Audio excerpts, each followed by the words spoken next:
You deprive your brain of oxygen when you do this. Perhaps you'll hemorrhage yourself. Perhaps you'll end up brain dead. You'll incapacitate yourself that you're going to be without the ability to speak. You do this, and then you get out there and it happens again. Welcome to today's shocking courtroom showdown. A defendant accused of inhaling cleaning duster at Dollar Tree faces serious consequences after being found slumped in her car. The judge is not buying excuses. Stick around because what happens next is intense. Don't forget to subscribe for more dramatic courtroom breakdowns. Is because you picked up a new case and you picked up yet another possession or use of an abusable volatile. I don't even know what happened because today is the day set for arraignment on this case. What happened on the new case, if you don't mind? Do you want me to repeat the judge? Yeah, please, because I've not even heard it to know what happened. Yeah.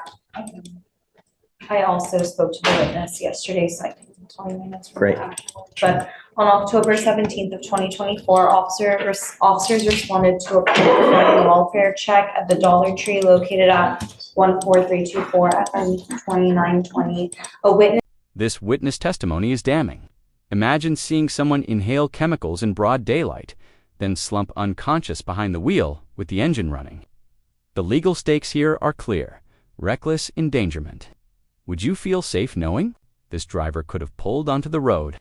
What would you have done? Witness stated she observed the defendant inhaling from a can of multi-purpose cleaning duster and later observed the defendant slumped over on the steering wheel of her motor vehicle in the parking lot.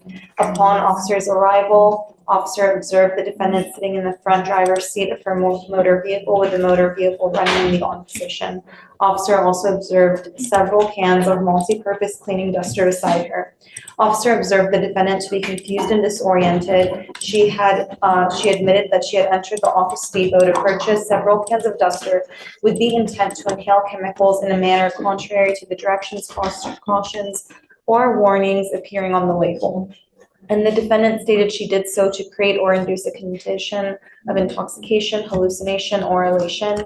And she was found in possession of 3 10-ounce cans and 1 3.5-ounce can. Is there anything else that you wanted to add to this? Me, Judge? So the witness who spotted her, she had pulled into the Dollar Tree, parked there, and the defendant's motor vehicle was right next to hers, and she had noticed that it was on. So the witness, she went into the Dollar Tree, then went down to Target, did some shopping, came back an hour later and noticed that the truck was still there and still running. So she got worried, looked through the window, and she found the defendant slumped over. She stayed watching her for a while to make sure she was okay. She didn't feel comfortable driving off. That's when the witness saw her lift her head up slowly and inhale from the can. Again in front of the witness, and my witness, she told me, and then she slumped back down, and that's when the witness called 911 because she was worried about the defendant driving off in that condition. I've spoken extensively with Ms. Stepanski about this, Your Honor. And You said the exact same thing to me when we came here the first time, and now she has a new case. Yes. It's a true statement, Your Honor. How do we get her to stop? Well, in talking to the state, so the plea agreement that we have agreed to with the state is the maximum length of probation to 2 years of probation. So that she'll be closely monitored during that time period. I can't monitor her 24 hours a day, though. Yeah, but she knows that she's, subject to, random testing or urinalysis and different things. Still not going to show. I'm forbidding you from going to any store that sells this kind of stuff. You're not to go to any Walmart. You're not going to any Home Depot. So she's also willing to sign a no driving affidavit, Your Honor, and so only her husband would be driving her anywhere.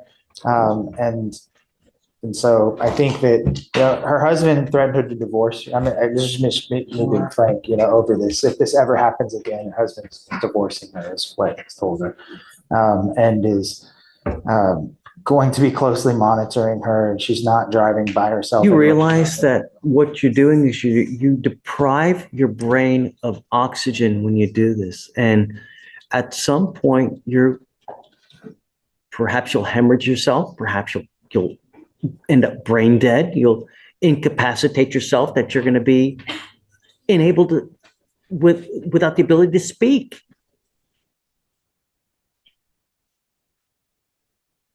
But you do this and then you get out there and it happens again. It scared me so much this time. And Did you hear that? The judge flat out says, "I don't believe one iota." That's courtroom code for, "You've lost credibility." Repeat offenders rarely get sympathy. This isn't just about inhalants. It's about trust, safety, and the thin patience of a judge tired of hearing recycled promises. The tension spikes. I believe it. I believe it. I don't believe one iota. Nope. You sold me the same thing. Not. I'm Just currently months ago. attending NA meetings, which I will continue to attend. I think that, like I said, the combination of her not being able to drive to be able to go get this stuff and her husband helping to monitor that and the enforcement of the 2 years of probation and making sure that she knows that, you know, she's under I have a sponsor. surveillance, that I don't think it will continue to be a problem. I think that when there's been monitoring, there hasn't been a problem. This is just me kind of pulling back the curtain here because we're entering a plea. Sure, Haddad, how do we get it to stop?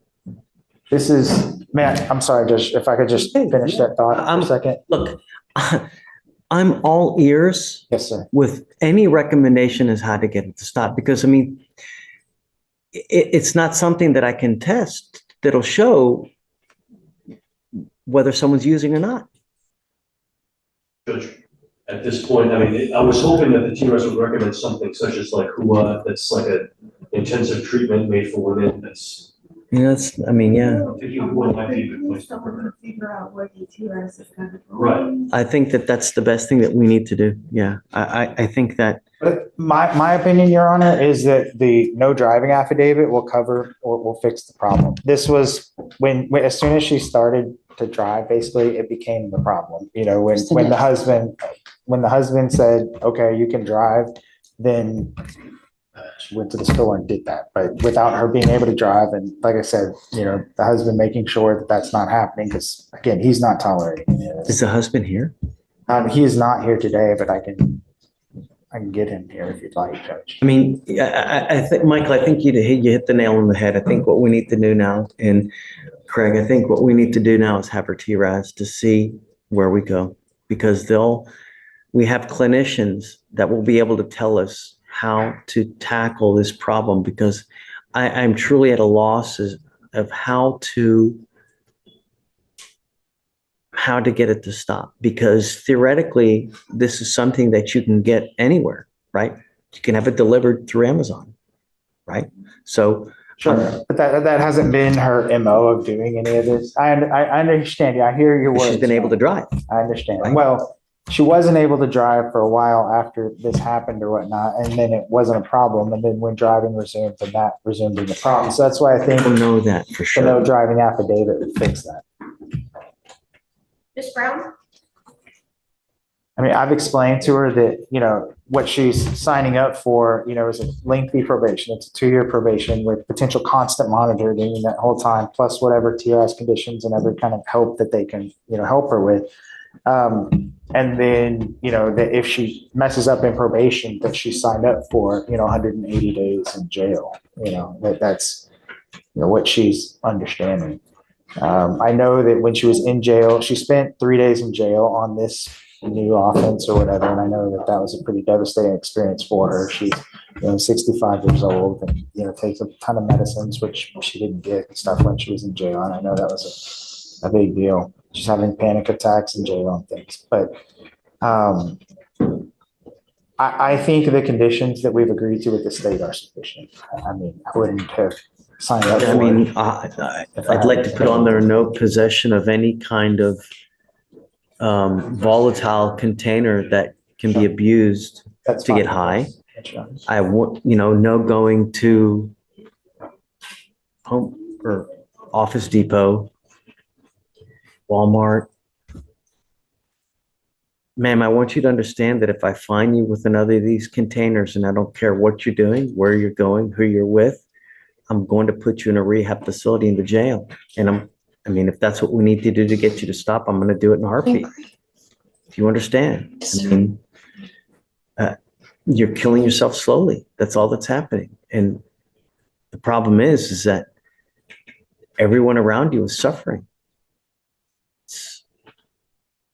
What happens if you do this in the middle of the road while you're driving? I mean, God, if you kill someone, you get charged with murder.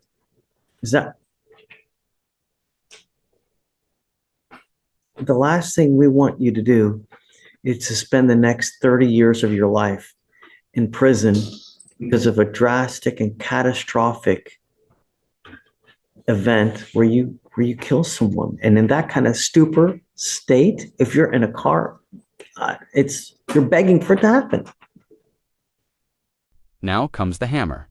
No driving for a year, 2 years of probation, mandatory treatment, fines, and strict bans on stores selling inhalants. The consequences are severe but necessary. The judge makes it crystal clear. One more slip, and she's looking at jail or long-term rehab without hesitation. Okay, so I guess I'd like to do the TRAS to see where we go. So what we're going to do is I don't know how to move forward with this, Ms. Stepanski. So what I'm going to do is I'm going to have you evaluated by our clinicians to see what they suggest is the best way to go forward. So I'm going to have you meet with them, and I want you to be honest because I want to move forward in the best way possible. If you're not honest with them, a motion to revoke can be filed. We'll put you in custody and we'll do it next time in custody. I don't want to have to do that. So be honest in the evaluation. Be honest with yourself. I'm now taking away your privilege to drive for a year. You're not allowed to drive. You're not allowed to be in possession of any kind of container where you can get high from it. And I don't want you to go to any Office Depot. I don't want you to go Walmart or any of these places that you can also buy these from. You understand? Yes, sir. It's 180 days in jail, probated for 2 years. You will do Thinking for a Change, a DWI education class, 2 victim impact panels, a TPAS, with the conditions you must fulfill: substance abuse treatment, no breath test refusal, no drugs, no alcohol, guardian interlock so that we know that you're also not consuming alcohol, and a one-time donation of $100 to Matt. Is this how you understand the agreement? Yes, sir. I think the max is a year, right? On the first, it's a year. For probation. Yeah. For license suspension, I think the max is a year. I mean, if it was 2 years, if I can do 2, I'd rather do 2 because I think that I just don't want you to go anywhere near a car until this problem has been tackled. Do you understand, man? Do you have any questions? Sir, There are other things in life that give you that kind of rush instead of using a can. You need to find another outlet, but cans, that's not a good way to go because you're really going to sue some irreparable damage the last thing you need is to become a vegetable. And that's what invariably it's going to happen at one point or the other. How do you plead to the offense, Mr. Vansky? Guilty or not guilty? guilty. I will find you guilty. I'll send you the agreement. Is there anything else that you wanted to add? Nothing else, John. Michael, anything else, guys? No, just the other 2 cases. Okay, so as a part of the agreement is this DWI, they're going to dismiss your other 2 inhalant paraphernalia cases as well, okay? All right, and wish you best of luck. We'll have you do the TRAS, and then I guess just give me a heads up when you do it, will you? And then, Craig, I'm going to reach out to you so you know when we get it back, I'll let you know what it is. That way That's not. that you know as well. They may say inpatient, I don't know. Right, and you understand that. They could Understand give that. you inpatient treatment. All right, man. We don't know. Best of luck. Depends on what they feel like is appropriate. See you soon. Thank you for the chance, sir. And there it is guilty, with probation and treatment as a final chance. The judge dismissed 2 other charges, but warned the keys to freedom are in her hands.